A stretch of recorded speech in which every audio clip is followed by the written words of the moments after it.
Assalamualaikum warahmatullahi wabarakatuh. Malam para sedulur YouTube. Ketemu lagi dengan saya Agung Wijanarko.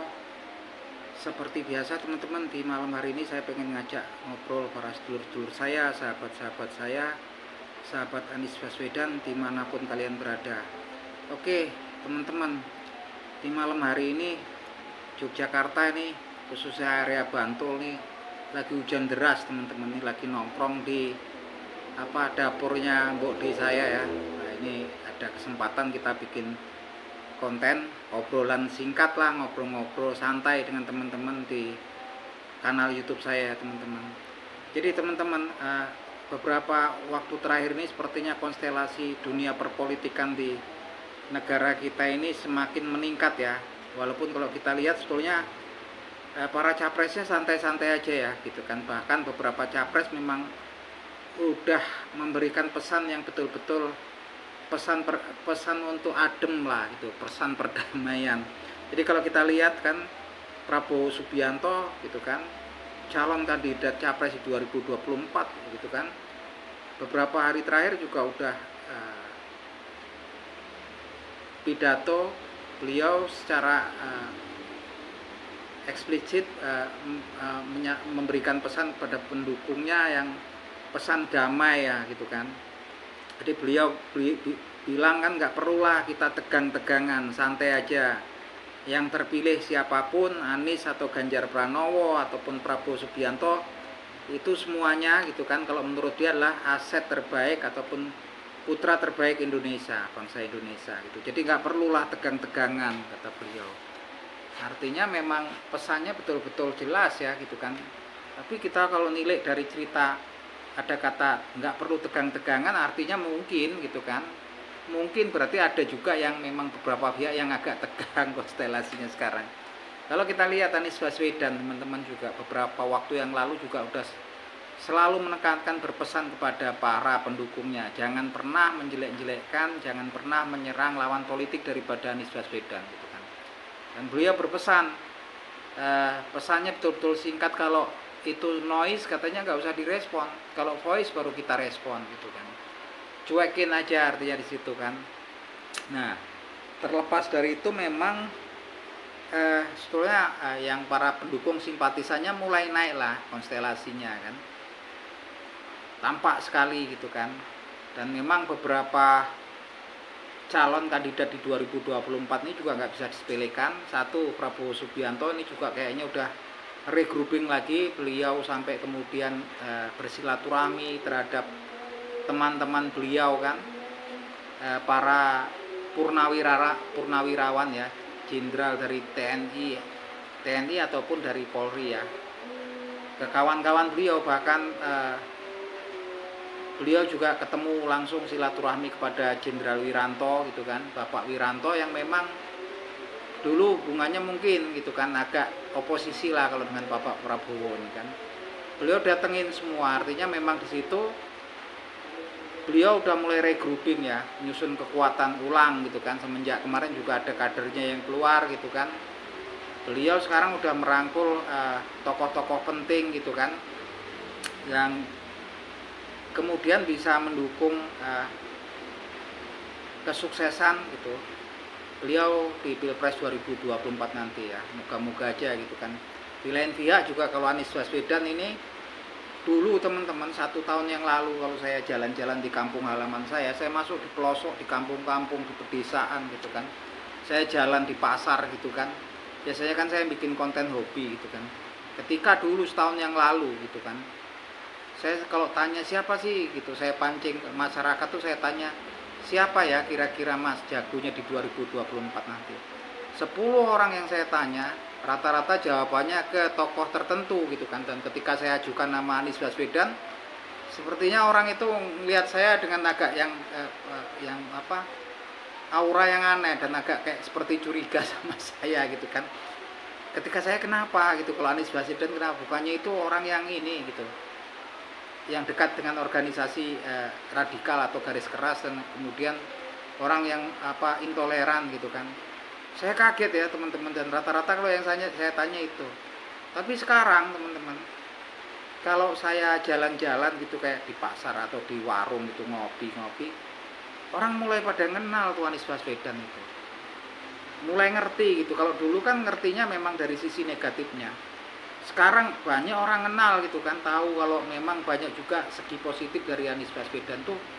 Anies Baswedan tuh kayaknya ini ya diserang terus mas gitu kan, dikepung, dikucilkan kayak gitu kan. Bahkan mungkin partai pendukungnya juga kalau ada pertemuan-pertemuan tertentu yang semua lainnya diundang, partai pendukungnya kayaknya nggak diundang gitu kan.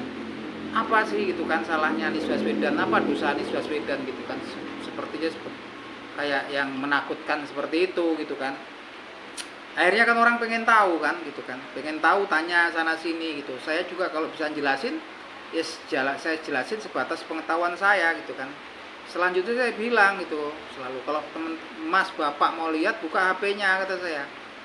Buka HP-nya, kalau Anies Baswedan itu dekat dengan organisasi garis keras, orang yang intoleran, lihat kata saya. Sekarang lihat jejak digitalnya itu mudah kata saya. Anies Baswedan itu nggak sembarangan yang ngundang kata saya. Yang undang sekelas televisi swasta dari negara yang maju ya, dibilang negara itu sekuler kan, sampai suruh ngasih kuliah umum tentang Asia Tenggara di universitas terkenal di dunia, lagi-lagi tempatnya di negara sekuler gitu kan. Sampai sekelas kalau di PBB pun untuk ini para pemimpin kota-kota besar di dunia kan, Anies Baswedan juga diundang di situ kan. Artinya memang dia punya kemampuan diplomasi dan artinya bukan orang yang memang sembarangan gitu kan. Nggak mungkin sekelas stasiun TV terkenal ataupun kemudian universitas terkenal kemudian sampai dengan PBB gitu mau ngundang seorang tokoh yang memang intoleran gitu. Akhirnya orang kan nemu faktanya kan kayak gitu, dan itu juga sampai sekarang sepertinya para pendukung Anies Baswedan kayak saya pun sendiri merasa banyak berterima kasih karena memang banyak konten yang ditujukan untuk menyerang Anies Baswedan. Dan saya ucapkan terima kasih pada yang nyerang-nyerang beliau lewat media sosial dengan isu-isu yang negatif yang sebetulnya itu menimbulkan kemudian banyak orang pengen tahu. Kalau dulu ada film namanya Ada Apa Dengan Cinta gitu kan, populer kan, bintang filmnya Dian Sastrowardoyo sama Nicholas Saputra itu populer pada masanya. Kalau sekarang kan kemudian ada pertanyaan, ada apa dengan Anies Baswedan kok kayak gitu kan. Yang kemudian kan orang pengen cari tahu itu bisa tanya dengan orang, bisa cari di medsos gitu kan. Yang kemudian mereka akhirnya tahu bahwa kemudian fakta-faktanya mungkin bertentangan dengan apa yang disebarkan di situ. Artinya saya juga sebagai pribadi yang simpatisan Anies Baswedan, saya berterima kasih banyak gitu kan, matur nuwun gitu terhadap tokoh-tokoh di dunia media sosial ini yang selalu membuat konten yang menyerang Anies Baswedan gitu kan. Makasih sekali, justru dengan itu akhirnya orang pengen tahu kan ada apa dengan Anies Baswedan gitu kan. Itu populer itu sekarang, akhirnya orang ngerti ya teman-teman. Dan sekarang itu orang di kampung-kampung, di pelosok-pelosok juga akhirnya ngerti gitu kan. 1-2 mulai ngerti, yang dulu sebelumnya awam nggak ngerti gitu kan. Karena memang HP itu sekarang kalau saya masuk sampai pelosok-pelosok kampung, teman saya berbagai lapisan masyarakat gitu kan, yang menengah ke bawah pun malam tuh hiburannya ya lihat internet gitu kan, lihat konten di internet, dan paling sering tuh di YouTube ya teman-teman gitu kan. Artinya kalau kemudian mereka pengen tahu, mereka kemudian cari tahu di YouTube kan. Dan kadang-kadang memang banyak juga yang isunya memang memberikan konten yang negatif. Tentunya mereka nggak cuma cari yang negatif, akhirnya kan bosan sama yang berita-berita negatif itu. Orang kan mungkin lama-lama bosan, ini kok Anies kok katanya orang radikal gitu kan, orang intoleran, sini sekarang katanya agen Yahudi ataupun agen Barat. Justru yang dulu percaya pun jadi bingung gitu kan teman-teman, jadi bingung. Nah, akhirnya mereka kayaknya pengen tahu siapa ini orang ini sebenarnya gitu kan. Dan mereka akhirnya juga beberapa menemukan fakta-fakta yang memang berlainan sama apa yang diberitakan gitu kan.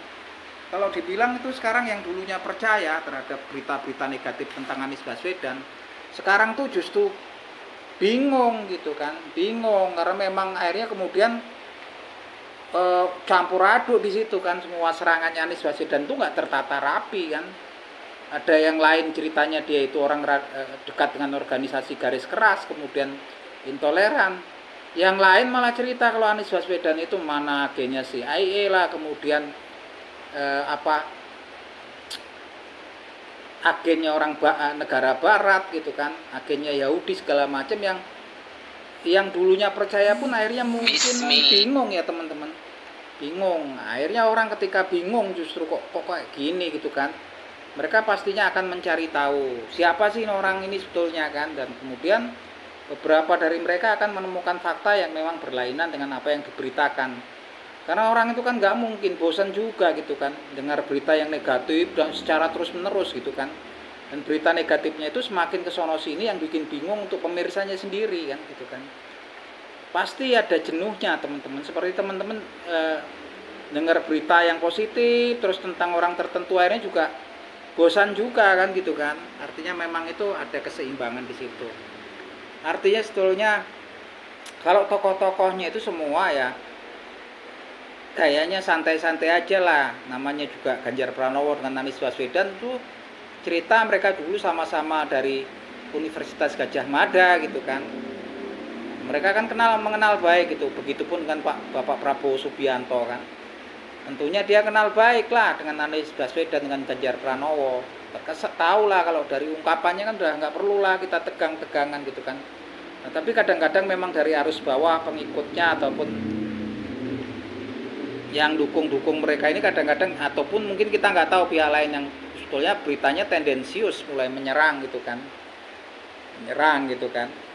ya sebetulnya kalau kayak kita teman-teman kita ini supporter ya jadi supporter yang baik aja lah gitu kan, ngapain lah gitu kan. Kalau yang ribut-ribut itu yang orang atas ya wajar lah, mereka itu memang mereka sebagian dari profesi mereka kan, pekerjaannya di situ ininya segala macam, memang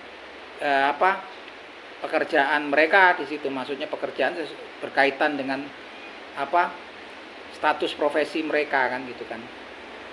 Tapi kalau kita kayak kita ini orang-orang supporter ya, saya rasa cukup jadi supporter yang bagus lah, nonton. Begitupun kayak saya dukung salah satu, cuman ya dukungannya sekedar memberitakan hal-hal yang fakta dan yang positif gitu kan.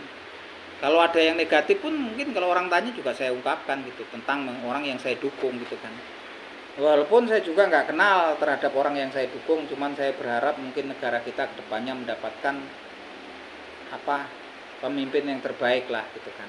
Memang tantangannya kan ke depan itu berat gitu kan.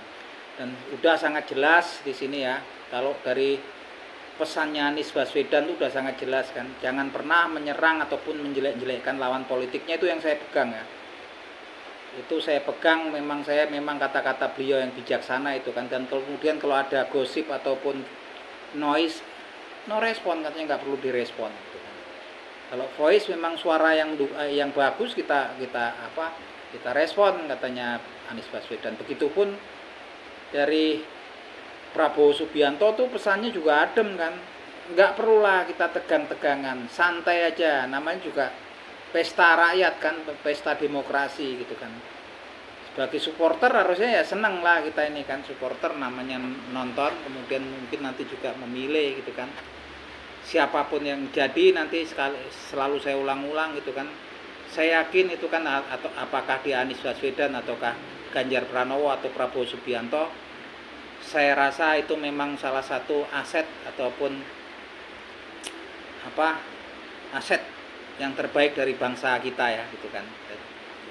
Saya rasa kita pun nggak perlu mungkin menyerang lah gitu kan, menyerang orang-orang yang mungkin yang bukan yang kita dukung. Tapi ya terserah, namanya juga di medsos gitu kan, negara kita juga negara demokrasi, selama itu nggak melanggar undang-undang ITE ya mungkin nggak masalah. Kalau kemudian kata-kata kita kasar, tendensius, menuduh tanpa bukti yang jelas, nah, bisa berakibat fatal untuk kita ya teman-teman. Oke gitu teman-teman, yang jelas saya akan selalu mendukung dengan kanal YouTube saya untuk mendukung Anies Baswedan, sekedar untuk memperkenalkan beliau ke berbagai lapisan masyarakat tentang fakta-fakta tentang beliau juga kan. karena memang selama ini banyak berita yang sebenarnya kurang pas tentang beliau gitu kan. Sekedar itu aja teman-teman. Oke, itu teman-teman. Jadi sekedar membantu, urun bantuan. Kalau sebagai itu kan kadang-kadang orang itu kan kita berdoa gitu kan, dan sama usaha berdoa ya, kita doain Anies Baswedan supaya selalu dalam lindungan, selalu dalam mendapatkan bantuan dari Allah Subhanahu wa taala. Dan kalau usaha ya semampunya. Nah, usahanya ini lagi nongkrong di dapurnya di saya bikin konten, moga-moga bisa untuk ditonton teman-teman, menghibur teman-teman di rumah, menambah banyak teman saya, sedulur saya. Salam seduluran buat teman-teman semua. Atur nuwun.